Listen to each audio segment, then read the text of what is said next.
Buonasera, benvenuti a TG Sicilia, vediamo insieme le principali notizie. Palermo resta un mistero la morte di Angelo Onorato, l'imprenditore politico palermitano trovato cadavere ieri nella sua auto.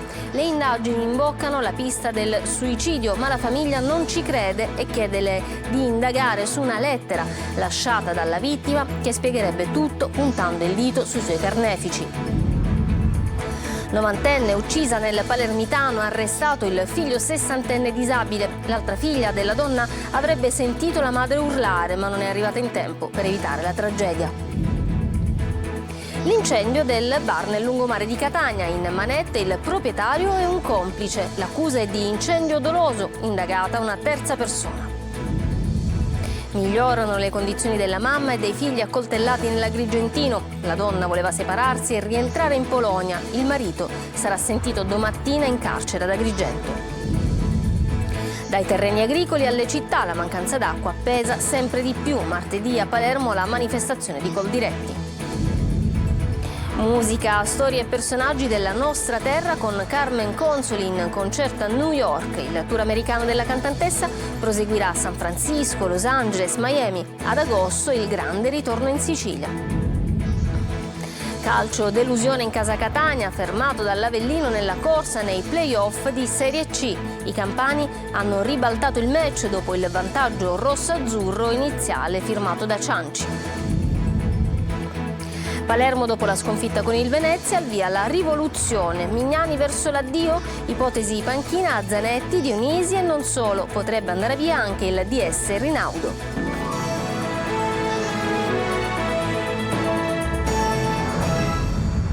Bentrovati, in apertura torniamo ad occuparci del giallo di Palermo sulla morte dell'imprenditore Angelo Onorato. Anche le telecamere portano alla tesi del suicidio, nessun segno di violenza sul cadavere dell'architetto, ma i familiari ribadiscono l'hanno ucciso. La pista economica in una lettera lasciata all'amico avvocato Manlio Viola. Imboccano sempre più la pista del suicidio, in realtà ipotizzato da subito per quanto incredibile, le indagini sulla morte di Angelo Onorato, 54 anni, imprenditore molto noto a Palermo e marito dell'europarlamentare Francesca Donato, ritrovato senza vita a bordo della sua auto parcheggiata nei pressi della zona industriale di via Ugo La Malfa. A rinvenire il cadavere sono state ieri pomeriggio la moglie e la figlia ventenne, che avevano attivato il GPS della vettura e del telefono, visto che dalle 11 l'uomo non rispondeva più. La vittima aveva la camicia sporca di sangue e una fascetta stretta intorno al collo, anche per questo la famiglia non crede al suicidio. Ad avvalorare però questa tesi ci sono le immagini delle telecamere di videosorveglianza della zona. L'auto era parcheggiata in realtà in un punto morto fra due telecamere, quindi non ci sono immagini del momento del decesso. Si vede però arrivare il SUV di Onorato e non si vede arrivare nessun altro in quella stradina fino al ritrovamento. Il mistero però resta, visto che l'imprenditore aveva affidato ad un avvocato una lettera il cui contenuto non è noto, ma che secondo la famiglia spiegherebbe tutto, puntando il dito sui responsabili. Ora toccherà alla magistratura fare chiarezza attraverso le indagini in corso da parte della squadra mobile. E a proposito delle indagini, il legale scrive in una nota: non è suicidio. Esistono una serie di considerazioni oggettive e soggettive che inducono i familiari ad escludere che si sia trattato di un suicidio. Siamo convinti che la Procura di Palermo arriverà alle stesse conclusioni. Lo dice l'avvocato Vincenzo Lore, incaricato dall'eurodeputata Francesca Donato di seguire le indagini per conto della famiglia. Ma adesso vediamo chi era Onorato, architetto con la passione per la politica, marito dell'eurodeputata Francesca Donato e padre di 2 figli. Il ritratto di Luca Ciliberti. Sono tutti increduli. Chi conosceva Angelo Onorato parla di lui come una persona solare, un amico, uno che era felice e lo dimostrava. Lavoro, famiglia, eventi, feste e politica. Una morte misteriosa che sconvolge la Palermo bene. Fino alla sera prima del macabro ritrovamento del suo corpo in auto, Onorato era stato visto a una festa al tennis club di Viale del Fante. Chi ha provato a ricostruire le ultime ore dei suoi spostamenti racconta che l'imprenditore era uscito di casa di mattina come sempre di buon umore, era passato dal cantiere di famiglia facendo battute con i dipendenti e trovato morto alle 3 del pomeriggio dentro la sua auto, sulla parallela dell'autostrada per l'aeroporto. Onorato, 54 anni, era originario proprio di Palermo, dove aveva vissuto e studiato. Figlio di imprenditori, era un architetto titolare di un negozio di arredamento per interni, Casa Arredamenti per la Vita, che aveva di recente ampliato e rinnovato nella sede di Viale Strasburgo. Dal 1999 era sposato con Francesca Donato, nata ad Ancona e trasferitasi per amore a Palermo, dove il 24 aprile la coppia ha festeggiato le nozze d'argento e dove sono nati i due figli oggi ventenni, Salvatore e Carolina. Proprio la Donato nel 2019 è stata eletta a Strasburgo con la Lega per poi prenderne le distanze 2 anni dopo e avviare un suo progetto politico con il quale ha ottenuto il 3% alle ultime elezioni comunali. Nel 2022 invece Angelo Onorato si era candidato con la Democrazia Cristiana di Totò Cuffaro alle regionali, ottenendo 846 voti che non gli sono bastati per entrare all'Ars. Da inizio 2023 anche la moglie è entrata nella DC, diventandone vicepresidente nazionale e commissario per la Sardegna. Chi li conosceva parla di loro come una famiglia felice e bella. E rimaniamo a Palermo per un altro fatto di cronaca. Una novantenne è stata uccisa a martellate nella sua villetta di Borgetto senza un motivo apparente. È stato arrestato il figlio sessantenne disabile. Sotto shock l'altra figlia della vittima, che ha sentito la madre urlare ma non è arrivata in tempo per evitare il peggio. Manlio Viola. Avrebbe ucciso la madre a martellate, ma è stato subito individuato ed arrestato dai carabinieri dopo neanche mezza giornata di indagini. Ancora un tragico delitto in questo drammatico fine settimana siciliano e ancora una volta è la provincia di Palermo, teatro di un altro fatto di sangue maturato questa volta in ambito familiare. È accaduto a Borgetto, paese della provincia, a pochi passi dalla più grande cittadina di Partinico. Maria Benfante, una donna di ben 90 anni, è stata assassinata a colpi di martello in casa, nella villetta fuori paese dove abitava insieme ai figli. Ad ucciderla, secondo la ricostruzione dei carabinieri, sarebbe stato il figlio Maurizio Amoroso, 59 anni, disabile. I sospetti si erano subito concentrati su di lui. Portato in caserma per essere interrogato, poco dopo è stato arrestato su disposizione del magistrato di turno e portato in carcere. Ad accorgersi del delitto sarebbe stata l'altra figlia, che abita nella stessa villetta ma al piano superiore. Avrebbe udito le urla della madre e poco dopo avrebbe constatato che la tragedia si era ormai consumata. I carabinieri di Partinico, a cui sono affidate le indagini, dovranno adesso ricostruire cosa abbia fatto scattare la rabbia omicida del figlio Maurizio. Sarebbe stato un incendio doloso. A Catania sono scattate le manette per il titolare del bar del Lungomare, che un mese e mezzo fa venne distrutto dalle fiamme. Arrestato anche un complice e una terza persona è indagata. Tonino De Mana. Sono scivolato sulle fiamme per spegnere l'incendio. La testimonianza del titolare del bar Cioccolato e Caffè sul Lungomare di Catania sin dal primo interrogatorio non aveva convinto gli investigatori. Troppe stranezze, troppi passi falsi, troppe contraddizioni. A distanza di un mese e mezzo dal rogo che ha devastato il locale, peraltro chiuso e in fase di ristrutturazione, la polizia ha eseguito 3 provvedimenti cautelari. Si tratta di Alessandro Leone, 42 anni, Antonino Russo, 40 anni e di un 39enne accusati a vario titolo e con differenti profili di responsabilità di incendio doloso, fabbricazione, detenzione e porto in luogo pubblico o aperto al pubblico di congegni micidiali aggravati e favoreggiamento personale. Il provvedimento, eseguito dalla squadra mobile, è scaturito dalle indagini sulle 2 persone rimaste gravemente ferite a seguito dell'incendio avvenuto all'alba del 2 aprile scorso. Nel novembre del 2023 lo stesso esercizio commerciale era stato interessato da un altro incendio sviluppatosi per ragioni allora rimaste non chiarite. L'acquisizione dei filmati, dei sistemi di videosorveglianza della zona e le testimonianze delle persone presenti al momento dell'esplosione hanno definito il quadro indiziario. Leone avrebbe acquistato la benzina, poi si sarebbe incontrato con Russo ed insieme avrebbero utilizzato alcune bottigliette Molotov, determinando l'esplosione che ha danneggiato il locale, l'edificio, ferendo gli stessi autori del raid incendiario. Sull'auto di Leone sarebbero stati trovati 2 imbuti, un rotolone di carta, guanti in lattice, lo scontrino del distributore di carburanti ed un detergente per tessuti. Una terza persona, ausiliario alle dipendenze di una ditta incaricata dei servizi di pulizia dell'ospedale, è indagata invece per favoreggiamento, avendo avvisato Leone della presenza di microspie all'interno del reparto di degenza. Sarà interrogato domani mattina nel carcere di Agrigento Daniele Alba, il meccanico di Cianciana che ha accoltellato la moglie e i 2 figli. La donna, che ora sta bene, voleva separarsi e rientrare in Polonia. Migliorano anche le condizioni dei bambini. Davide Sardo. Domani mattina nel carcere di Lorenzo ad Agrigento alle 8:30 i magistrati della procura di Sciacca interrogheranno Daniele Alba, il meccanico di Cianciana che giovedì scorso ha accoltellato la moglie e i 2 figli. Qualora non si avvalga come nel primo interrogatorio della facoltà di non rispondere, Alba sarà ascoltato dal giudice per le indagini preliminari del Tribunale Saccense Antonino Cucinella e dal sostituto Brunella Fava, delegata dal procuratore Roberta Buzzolani. E al fianco di Alba siederanno gli avvocati Luca Burge e Maurizio Gaudio. Nel frattempo sono ancora in miglioramento le condizioni cliniche del figlio Christian, 7 anni, operato al civico di Palermo, dove gli sono stati estratti dei frammenti della punta del coltello utilizzato dal padre e poi trasferito all'ospedale dei bambini di Cristina, dove è ricoverata in terapia intensiva la sorella di 3 anni, Sara, ancora sedata. Lei non ha subito interventi chirurgici, ma solo tanti punti di sutura per le gravi e profonde ferite. Meno grave è la madre, già operata a Ribera, all'ospedale Fratelli Parlapiano, e prossima ad essere dimessa. Lei avrebbe voluto separarsi dal marito e rientrare con i suoi figli in Polonia, il suo paese d'origine. Ciò ha scatenato contrasti e dissidi nella coppia fino all'ultima lite sfociata nel sangue. Dai terreni agricoli alle città, la crisi idrica pesa sempre di più. Martedì a Palermo, manifestazione di Coldiretti. Schifani è la più grande e la più grave siccità degli ultimi 50 anni. Aiuti immediati agli allevatori. Francesco Aloi. Martedì prossimo si torna in piazza. Qualche giorno di pioggia infatti non ha risolto la siccità in Sicilia, la più grave degli ultimi 50 anni secondo Schifani. Dal governatore la dichiarazione dello stato di emergenza, ma per agricoltori e allevatori non basta. Anche per questo si incontreranno a Palermo. Con il presidio a Palazzo d'Orleans faranno sentire la loro voce.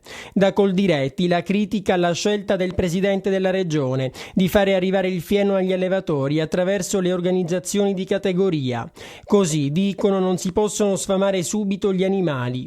Intanto Schifani ha già dato mandato ai suoi uffici per sbloccare immediatamente i 10 milioni di euro di aiuti. Ma la carenza idrica arriva fino ai rubinetti di casa. Nell'Agrigentino e nel Nisseno la situazione è più critica. E poi c'è chi forse ha trovato un'altra soluzione. L'idea arriva dal deputato Ars di Fratelli d'Italia, Catania, che propone la stimolazione artificiale delle piogge, ma i campi restano bruciati dalla siccità e l'estate deve ancora arrivare. Scoperta e sequestrata una maxi discarica a cielo aperto nella zona di Fontanarossa a Catania. Ciliberti. Le immagini sono eloquenti. Vasche in Eternit, mobili fatti a pezzi e abbandonati, migliaia di scatole che inizialmente contenevano verosimilmente materiale per l'edilizia e poi sacchi in cemento, materiale di risulta e l'immancabile spazzatura gettata lì da chi si è sentito autorizzato perché di fronte si è trovata una vera e propria discarica a cielo aperto. Stamattina la polizia commerciale del comune di Catania, guidata dal commissario Filippo Sigali, è intervenuta in via San Giuseppe l'Arena, nella zona sud della città, dopo diverse segnalazioni di cittadini estenuati che da tempo chiedono l'utilizzo delle telecamere in tutta la zona contro gli zozzoni. L'area in questione è stata sottoposta a sequestro, si trova a pochi passi dall'aeroporto Fontanarossa. Sulla stessa strada insistono numerosi parcheggi e autonoleggi ad uso di migliaia di viaggiatori che ogni giorno transitano da quelle parti, turisti compresi. Non c'è che dire, un'altra bella ed edificante cartolina di Catania e dei suoi abitanti. Cambiamo decisamente argomento. 84 anni e non sentirli. È proprio il caso di dirlo. Vi presentiamo Almerinda, tennista Maidoma, che continua ad allenarsi quotidianamente. L'abbiamo incontrata a San Giovanni la Punta. Vediamo. Cibo sano, tenacia e tanto ma tanto sport, quindi tennis. Lei è Almerinda, 84 anni solo per la carta d'identità, perché questa frizzante tennista è uno spot per il benessere. Qui siamo a San Giovanni la Punta, in provincia di Catania, e Almerinda, assieme al suo maestro, prosegue gli allenamenti in vista dei prossimi impegni. Lei è il tennis, un amore di vecchia data. Il mio legame col tennis è nato esattamente appena usciti dalla guerra del 40, quindi avevo visto delle persone giocare sul lungomare di Napoli e mi sono innamorata allora di questo sport e ho fatto del tutto per iniziare. Da allora effettivamente non l'ho più lasciato. Nessun elisir di giovinezza, ma sport e benessere per Almerinda. E colgo l'occasione per dire ai genitori dei bambini, anche delle bambine specialmente, di indirizzare questi ragazzi al tennis, perché lo sport all'aria aperta è qualcosa che credo superi ogni beneficio dato dagli altri sport. Secondo me il suo spirito, che comunque è rimasta giovane dentro, lo dimostra ogni giorno per quello che fa, per quello che dice, quindi è solo da apprezzare ed è uno spunto per tutti, anche per i più giovani, anzi soprattutto per i più giovani. La battagliera Almerinda ha infine un sogno: incontrare il campione Jannik Sinner. Chi lo sa, anche a Monte Carlo fare 2 minuti di palleggio con lui sarebbe proprio il sogno più bello della mia vita. Perché lui, guardi, io faccio i complimenti ai genitori, ecco, perché un ragazzo che ha queste caratteristiche di educazione, correttezza, rispettabilità per sé e per gli altri è unico. E allora in bocca al lupo Almerinda, sperando che il tuo sogno possa realizzarsi. La musica adesso, la prima tappa del tour Terra che non senti di Carmen Consoli ha conquistato New York. Dopo una serie di appuntamenti tra l'America e l'Europa, ad agosto la cantantessa tornerà in Sicilia. Simona Mazzone. Terra che non senti, che non vuoi capire. La Sicilia, con i suoi paesaggi, le storie, i personaggi, è sbarcata al Poisson Rouge di New York grazie a Carmen Consoli e al suo tour Terra che non senti, che è arrivato oltreoceano per la sua prima tappa, con brani della tradizione e canzoni che omaggiano i conterranei Franco Battiato, Rosa Balisteri, Ignazio Buttitta.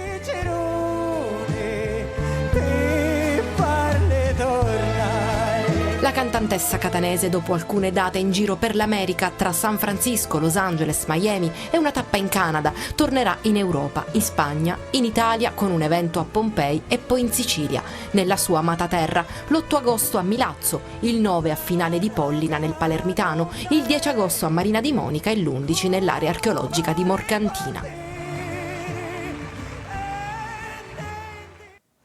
Bene, ci fermiamo adesso per una pausa, ma ritorniamo tra poco con la delusione in casa Catania, che ha fermato la sua corsa nei playoff. A tra poco.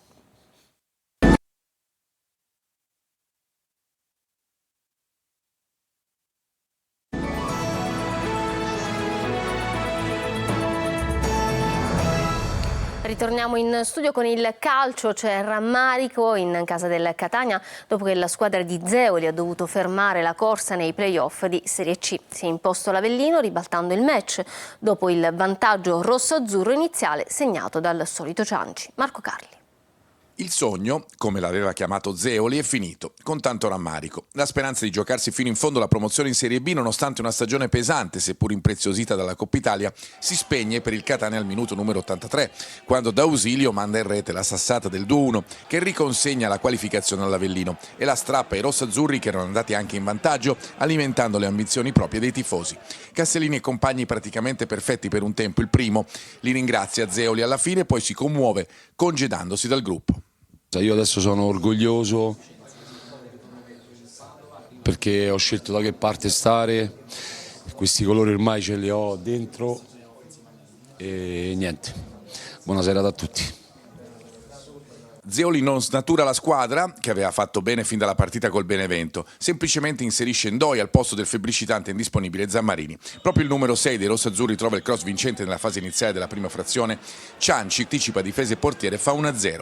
In quel momento il Catania è avanti di 2 gol nel doppio confronto, ma soprattutto interpreta al meglio tutti i primi 45 minuti, imbrigliando il tridente irpino formato da Gori, Patierno e Sgarbi. Nella ripresa però l'Avellino può inserire forze fresche, il Catania invece quello che ha in casa fra alcuni giocatori non al meglio fisicamente e atleticamente. I pericoli arrivano dalle fasce e si concretizzano subito. Furlan smanaccia un cross deviato, la palla arriva a Liotti che di destro manda all'incrocio. 1-1. Il Catania soffre ma regge fino all'83esimo, quando D'Ausilio spegne il sogno. In casa rossazzurra si deve adesso guardare al futuro. Palermo al via la rivoluzione, Mignani verso l'addio, ipotesi panchina Zanetti, Dionisi e non solo, potrebbe andare via anche il DS Rinaudo. Marco Gullà. Rivoluzione Palermo, tanti gli aspetti da rivedere dopo l'eliminazione dei playoff, a partire dall'allenatore che non sembra aver dato le garanzie richieste. Sarebbe infatti Paolo Zanetti uno dei papabili per ereditare il posto di Mignani dopo la fine di una stagione tarata verso l'alto ma conclusa malamente. Zanetti, ex Empoli che ha condotto il Venezia alla promozione, sarebbe in pole position. Rimane una pista valida, anche quella che conduce all'ex Sassuolo Dionisi. Ci sarebbe anche il nome di Fabio Grosso, ma più defilato a causa del no ricevuto in estate. Il nome del neotecnico passerà comunque dal direttore sportivo, che con molta probabilità non sarà Leandro Rinaudo. Il DS è in scadenza al 30 giugno e i discorsi per il rinnovo sono stati interrotti da tempo. E poi già con la valigia in mano anche Capitan Matteo Brunori, contestato anche da alcuni tifosi dopo delle dichiarazioni in cui sosteneva che Palermo è una piazza esigente e difficile. Insomma, cantieri aperti. Il Palermo dovrà cambiare abito se vorrà ovviamente trovare la direzione giusta nella prossima stagione. Bene, questo era l'ultimo servizio, io vi lascio alla programmazione di Antenna Sicilia e vi auguro un buon proseguimento di serata. Arrivederci.